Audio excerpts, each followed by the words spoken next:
Le point marché avec Nadine Trémolière, directeur de Primonial Portfolio Solutions. Nadine, je vous propose tout de suite de commencer à regarder notre tableau sur les actions où l'on constate qu'au mois de février, il y a des chiffres en vert, il y a des chiffres en rouge. Mais moi, ce qui m'intéresse, et je voudrais qu'on commente en premier, c'est le seul chiffre en rouge depuis le début de l'année 2025. C'est la performance du Nasdaq, moins 2,3%, après moins 3,9% en février. Qu'est-ce qui se passe sur l'ancienne star des marchés ? Déjà, je pense qu'il y a un peu de prises de profit qui sont prises par les investisseurs. Rappelez-vous que c'est un segment qui a quand même progressé de 50% en 2023, 30 et quelques pourcents en 2024.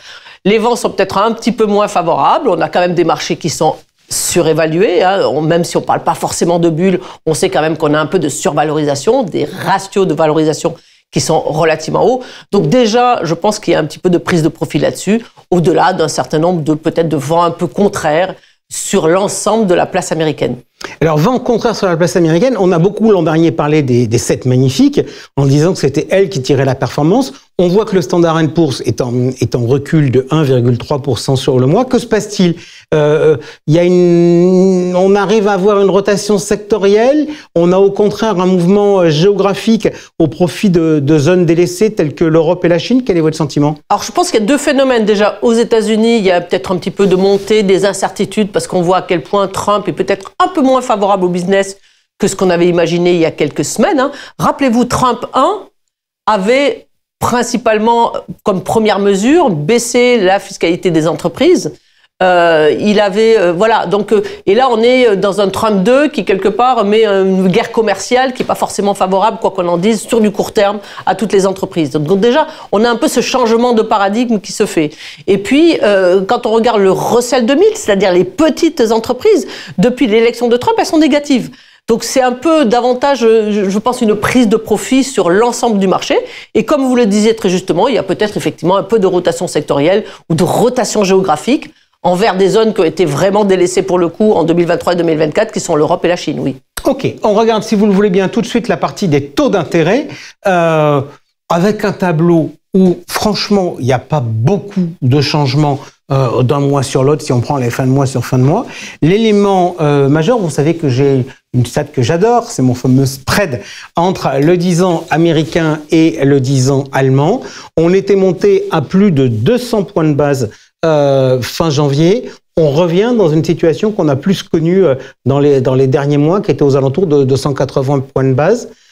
Pourquoi les taux longs américains sont repartis à la baisse ? Flight to quality, on appelle ça. Surtout que la baisse, elle s'est vraiment concentrée sur l'accélération de la baisse des indices actions. Donc on sent quand même que le marché est en train de faire un petit peu de la rotation vers des actifs qui sont supposés être plus sécurisés. Et puis peut-être aussi par le fait que macroéconomiquement parlant, on sent que la situation est peut-être un peu moins favorable qu'elle ne l'était il y a quelques semaines. On a vu un chiffre de croissance T4 à 2,3 contre un trimestre précédent à 3,1. Donc on sent quand même qu'il y a ce ralentissement qui se fait un petit peu aux États-Unis et qui va peut-être entraîner la Fed à baisser ses taux. On parle de 2-3 baisses des taux. Donc quelque part, ça a permis cette détente sur la partie obligataire long terme. Vous considérez qu'il y a un petit changement d'ambiance on disait il y a de cela quelques mois que la BCE allait beaucoup plus baisser que la Fed. Aujourd'hui, vous dites que peut-être le discours mériterait d'être plus équilibré ? Oui, je pense qu'effectivement, et d'ailleurs ça se traduit. Alors ça se traduit sur le dollar, pas encore de façon très importante, mais on voit quand même que la Fed devrait aller peut-être un peu plus loin que ce qu'on imaginait il y a quelques semaines, oui.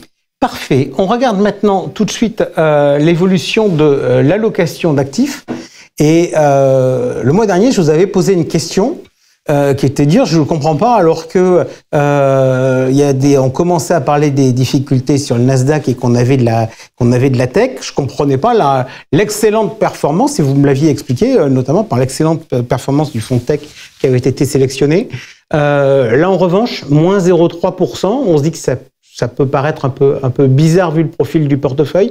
Qu'est-ce qui pèse dans la performance ce mois-ci ? Alors déjà, on a une exposition au marché américain un petit peu plus importante que le marché européen. Ça ne vous avait pas échappé. C'était quand même une thématique que l'on porte depuis plus de 6 mois, même plus d'une année. Donc effectivement, des indices moins favorables, notamment sur la partie tech. Vous l'avez bien souligné que le Nasdaq avait accusé une plus forte baisse que le S&P. Effectivement, on a les fonds techno, les fonds internationaux qui pâtissent un peu de la situation et qui sont qui explique 100%, voire même 150% de la performance, parce que nos autres positions, que ce soit les actifs privés ou les actifs obligataires, par contre, contribuent positivement au profil. Donc effectivement, c'est cette exposition très techno qui coûte au portefeuille légèrement sur le mois. Ça m'amène à une question. On commence à voir les premiers pas de Donald Trump. On en parlera tout à l'heure aussi dans le débat. Est-ce que ça vous amène à réfléchir, à faire évoluer l'allocation d'actifs actuelle? Oui, alors pas uniquement par la situation de Trump, mais davantage par le fait que justement on a peut-être que la corde était très tendue entre les valorisations des marchés américains et les valorisations des actions européennes. On sent qu'il y a cette nécessité, on n'arrête pas de parler de réarmement, peut-être que l'économie européenne va bénéficier un petit peu de ce fameux réarmement. Donc effectivement, on se dit peut-être que c'est le moment de se réorienter légèrement sur les actions européennes au détriment des actions, pas forcément américaines, mais davantage des actions internationales. Donc voilà, c'est un petit peu le biais. Dans les actions internationales, on a un peu d'Europe, on va peut-être un peu plus forcer sur cette patte-là. C'est pour ça que dans le cadre de ce mois-ci, on va faire un arbitrage vers les actions européennes. Ok, donc la dernière fois, on avait réfléchi en se disant on va réfléchir potentiellement autour des émergents.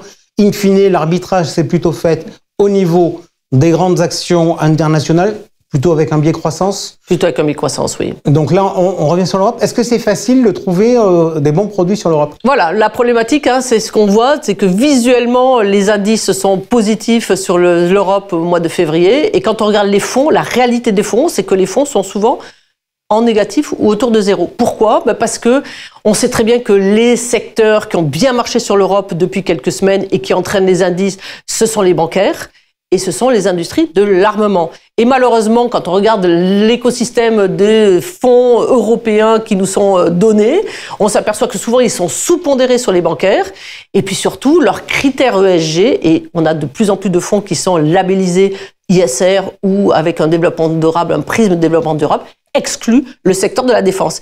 Et c'est ça qui entraîne que ces fonds, malgré tout, et c'est pour ça qu'on râle pas trop de ne pas avoir fait cet arbitrage précédemment, parce que fondamentalement, quand on regarde les fonds de gestion active, on a beaucoup de fonds actions qui sont négatifs sur le mois de février. Eh bien, nous allons désormais considérer que la finance est un investissement durable parce que c'est utile pour l'Europe. Merci beaucoup, Nadine, d'avoir été avec nous. Tout de suite, on parle immobilier. C'est l'homme dans l'actu. Merci à vous. Merci bien. Allez.